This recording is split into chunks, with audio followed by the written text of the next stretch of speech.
देव्या बोलो पंच परमेष्ठी भगवान की, चंद्रगिरी के चंद्रप्रभु भगवान की, आदिनाथ भगवान की, दान तीर्थ महापर्व की, गुरु नाम गुरु आचार्य ज्ञान सागर जी महाराज की, मूक माटी रचयिता आचार्य परमेष्ठी गुरुदेव की, पूज्य मुनि श्री चंद्रप्रभु सागर जी व निरामय सागर जी महाराज की।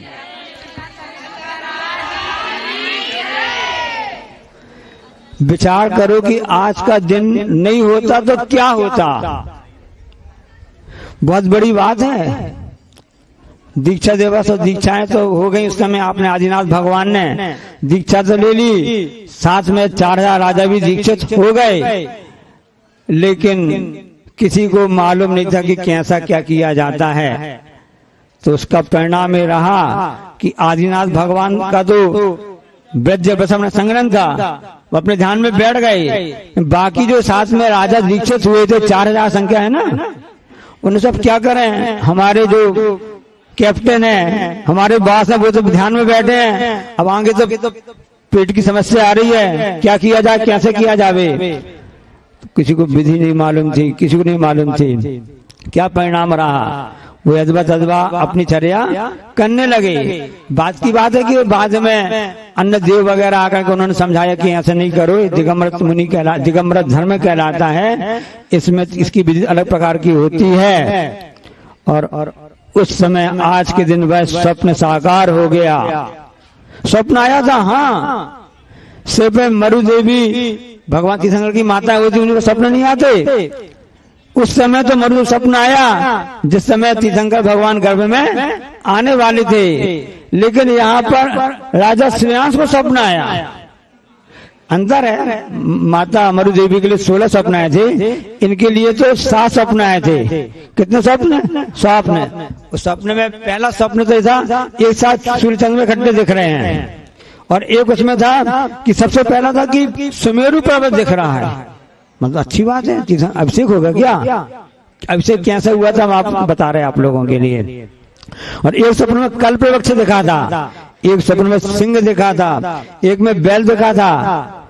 अब वैसे माता स्वप्न में सूर्य अलग दिखता है, चंद्रमा अलग दिखता है, लेकिन यहाँ पर राजा श्रेयांश के लिए एक साथ दिखे थे, सूर्य और चंद्रमा एक साथ दिखे थे। हमने सोचे एक साथ क्यों आए हैं, हमको अभी आपको बताएंगे क्यों आए हैं।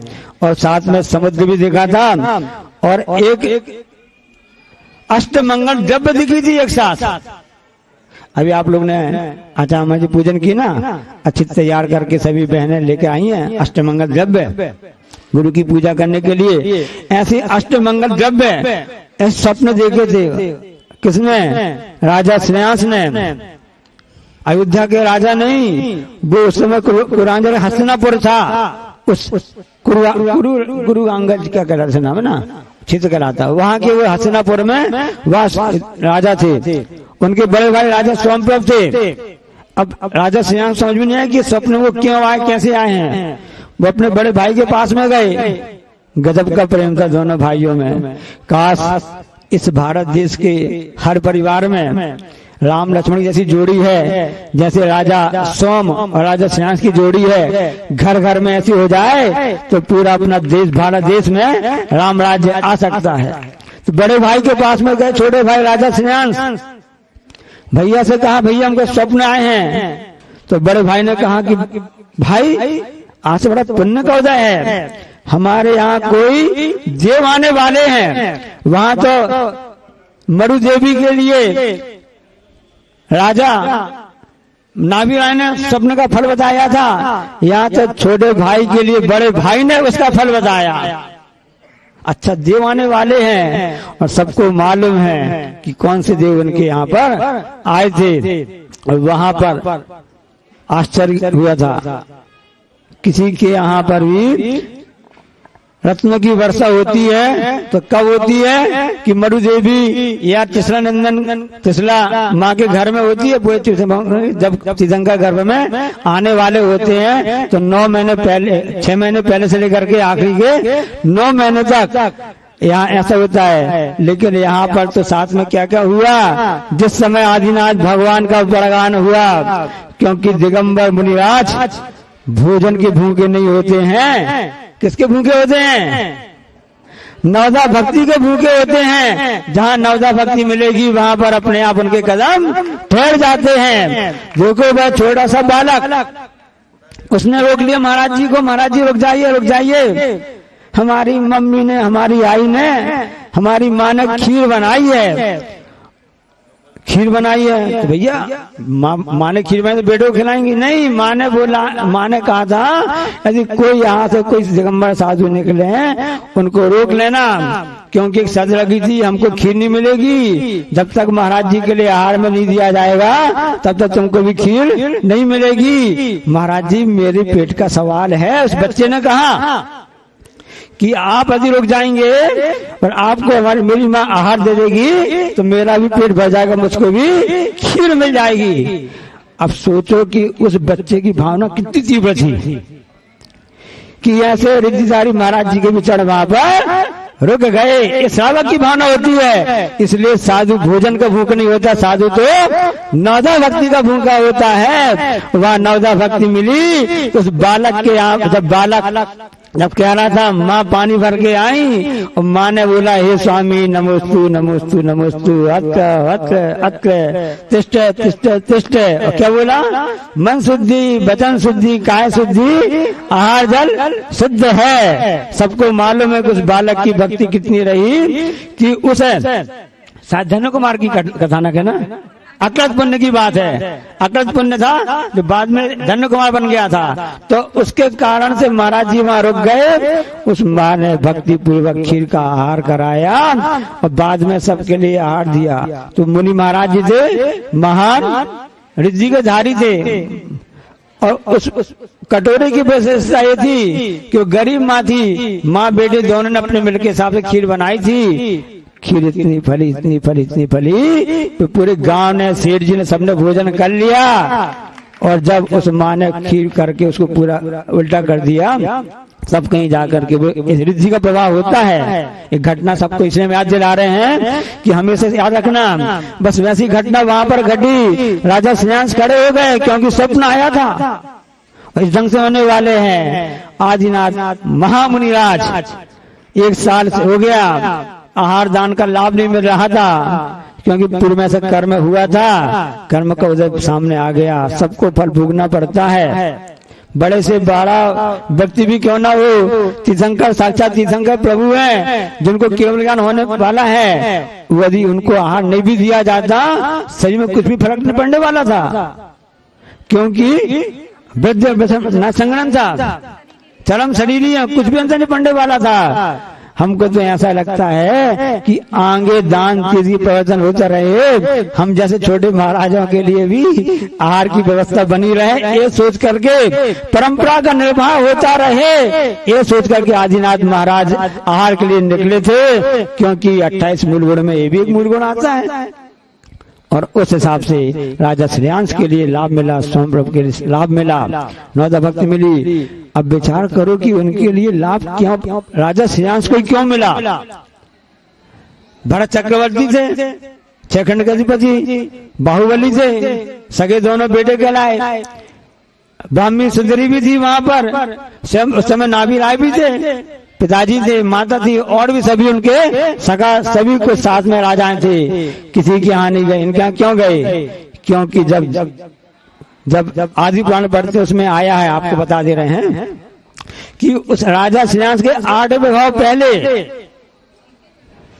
उस समय राजा ब्रजदंग के नाम से आदिनाथ भगवान का जीव था और उनकी धर्मपत्नी श्रीमती थी राजा श्रेयांश के रूप में थे। और उस समय दोनों महाराज महामुनिराज, जिनका नाम था दमोदर मुनि और से सागर सेन मुनि, ऐसे दोनों महामुनिराज वहां पर जब निकल रहे थे, उस समय राजा ब्रजदंग श्रीमती दोनों ने नवदा भक्ति से पढ़ करके आहार दान दिया था। 8वें भाव के पुराने संस्कार अभी काम आ गए। कितनी बड़ी बात है, देखो संस्कार की बात है। ये सब हम आपको कोई सिंथेटिक बात नहीं बता रहे हैं, ऑथेंटिक बात बता रहे हैं। आजकल जमाना सिंथेटिक का खूब चल रहा है ना, इसलिए आचार्य कहते हैं जितने भी आपके रेशम के कपड़े हैं, आपके टेरी काट हैं, अन्य सब वस्तुएं सब सिंथेटिक ही कहलाते ना। इसलिए सिंथेटिक पे विश्वास मत रखो। हम ऑथेंटिक बात बता रहे हैं। हथकरघा जो आचार्य ने बताया है ये हमारे भारत देश का है। 5000 वर्ष पहले पुरानी सभ्यता, जब आज के कुछ साल पहले सिंधु घाटी हड़प्पा, आपने नाम सुना है ना, पढ़ा होगा आपने सिंधु घाटी का इतिहास 6वीं 7वीं कक्षा में सामाजिक अध्ययन में पढ़ा था हमने। उस समय जब उसकी खुदाई हुई, उस खुदाई में तो सिक्के भी निकले जिसमें एक में आदिनाथ भगवान और उनका चिन्ह बैल का भी उसमें अंकित था, ऐसी मोहरें उसमें निकली। एक कपड़ा भी निकला, लाल रंग का कपड़ा था वो अभी पता, उसमें रिसर्च हुई कि कपड़ा निकला कैसा है। वह कपड़ा हथकरघा था, हथकरघा कपड़ा था, सूती था, रेशमी, सिंथेटिक नहीं था। और जब ये लाल रंग कहाँ से आया तो पता चला कि जो बकुल की छाल होती है ना, मौलश्री की छाल होती है, उसकी छाल का रंग लाल रंग निकलता है। ये प्रकृति ने प्राकृतिक सभी हम सबको रंग दिए गए हैं। इस सिंथेटिक रंग में क्यों पड़े हुए हो? प्राकृतिक रंग में आप करोगे तो नुकसान भी नहीं होगा बल्कि उससे तो फायदा मिलेगा।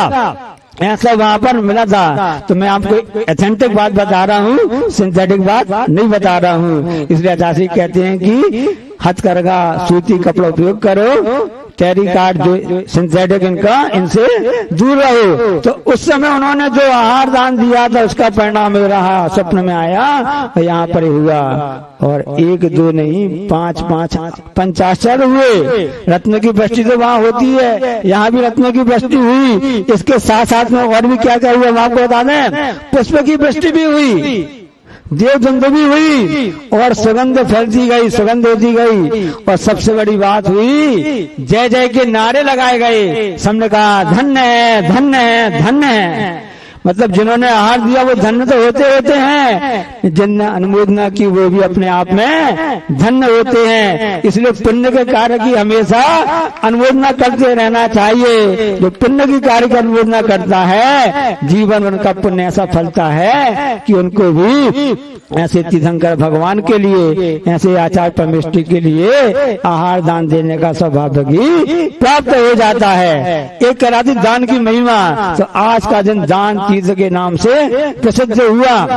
एक बालक, एक बेटे ने सोचा कि मैं अपनी माँ को बहुत चाहता हूँ, मैं अपनी माँ को बहुत चाहता हूँ। माँ से बोला, माँ आपकी इच्छा क्या पूरी करो, मैं पूरी करूंगा, बताओ।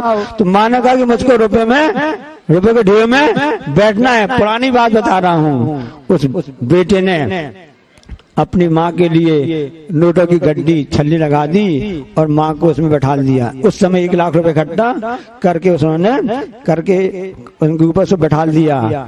माँ फिर उतर गई, फिर माँ को उसको माँ से बैठ गई। फिर माँ ने कहा, बेटे किसी को ये दान दे दो, दान दे दो। तो उस बेटे ने कहा ठीक, अच्छी बात है। अब बेटा घमंड में था, अरे मैंने अपनी माँ की पूजन की है, तोला है 1 लाख रुपए से, अब मैं किसी को देना चाहता हूँ, इसको दान देना चाहता हूँ। उस समय उन्होंने सोचा कौन अच्छा व्यक्ति मिलेगा, कौन मिलेगा। एक व्यक्ति सामान से उनको बुलाया कि मैं आपको ये लीजिए, मैं आपको दान, आपके लिए मैं दान देना चाहता हूँ। उस व्यक्ति ने कहा कि मेरे जैसा कोई दानी आपको मिलेगा नहीं, ये आपके लिए हम देना चाहते हैं। वह व्यक्ति समझ गया, उसने अपने जेब से 1 का नोट निकाला, उसे 1 लाख के ढेर में 1 रुपए उसमें डाल दिया, 1 के नोट उसमें डाल दिया कि मैं हम आपको ये वापस करता हूँ। अब आप बताइए दानी कौन?